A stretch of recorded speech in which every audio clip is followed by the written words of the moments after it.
j'avais décidé de ne plus parler des affaires du Cameroun. Mais malheureusement, dès que j'ouvre ma page Facebook, je tombe sur des énormités. Sur une désinformation des Églisiens qui imposent que j'apporte ma petite contribution pour éclairer le peuple camerounais confisqué sous le joug du papa de leur gourou. Mais, vous voyez, je suis un masque. Je suis masqué maintenant en solidarité avec Equinox, qui a décidé de manifester contre le bâillonnement du régime du papa du 9. Et comme j'aime bien cette chaîne, c'est vrai que c'est ma chaîne préférée, donc maintenant, je vous fais les communications uniquement en masque.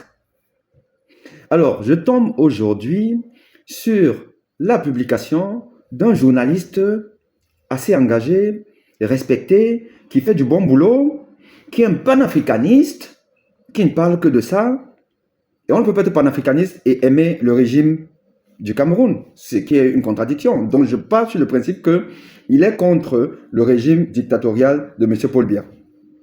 Mais il adore Samuel Eto'o. Il y a quand même un petit paradoxe. Moi je dis toujours qu'on ne peut pas aimer le fils d'un dictateur. Ce n'est pas possible. Mais bon, vous savez, avec le béninois, il faut s'attendre à tout. Alors, le problème, c'est que dans cette polémique de j'ai marqué un triplé avant la 38e minute, et j'ai demandé au coach de me laisser partir pour une virée à Paris avec ses amis.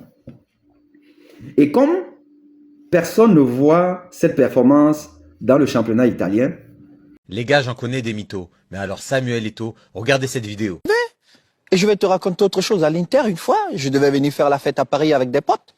Et j'ai dit à Leonardo, qui était mon entraîneur, je lui ai dit, écoute, Léo, l'Inaté fait à telle heure. À la 45e minute, j'aurais déjà marqué 3 buts. Débrouille-toi, vous allez défendre.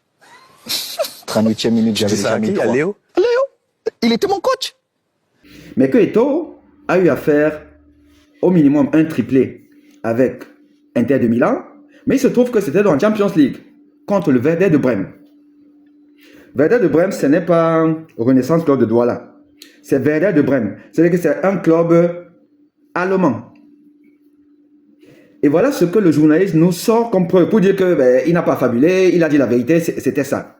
Or, Cléto sait que lui-même il est en train de mentir déjà, que ce n'est pas de ça qu'Eto'o parlait. Parce que, justement, un journaliste, c'est quelqu'un qui a la ciboule, c'est quelqu'un qui discerne, c'est quelqu'un qui peut quand même se poser un certain nombre de questions. Vous voyez un footballeur professionnel, Eto'o en fut. Un footballeur professionnel sérieux, Eto'o fut un footballeur professionnel sérieux, sinon vous n'atteignez pas le niveau qu'il a atteint. Vous voyez un footballeur professionnel sérieux privilégier la Java nocturne dans un autre pays, prendre l'avion à un match de Champions League. Dites-moi un peu. Autre chose. Vous voyez un entraîneur sérieux. Encore, il faudrait même qu'on vérifie si c'est Leonardo qui était coach contre Werder de Brême. Vous voyez un entraîneur sérieux. Et les clubs comme Inter de Milan ne prennent pas n'importe qui. Vous voyez un entraîneur sérieux. Accepter, laisser partir son joueur avant la fin du mi-temps. Parce qu'il a marqué 3 buts. Dans une compétition, on sait que tout peut aller vite.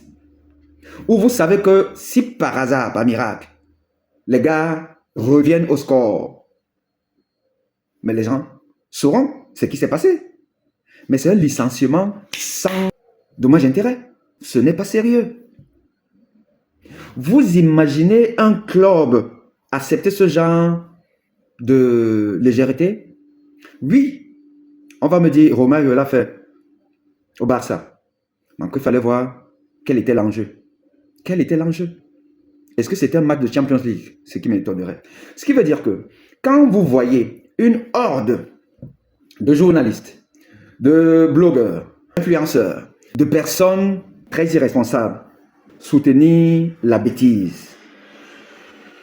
Soutenir la bêtise de quelqu'un qui a décidé que le papa qui est sur nos pestos depuis 42 ans. Que ce papa-là remette encore une couche pendant 7 ans. Quand vous voyez des gens supporter ce genre de personnage, c'est des Samuel Eto'o, qui est quoi qu'on dise un mytho. Et moi, je vous ai dit que c'est un schizophrène. Eto'o fils est un schizophrène, donc c'est une maladie psychiatrique. Et quand vous voyez les Rémi Ngono, les Clétous, les machins trucs, mes frères de Yabassi et tout, supporter ce monsieur, dites-vous une chose, le Cameroun est mal parti. Le Cameroun est mal parti et malheureusement, nous n'aurons que nos larmes pour pleurer en 2025. Mais c'est honteux. À bientôt.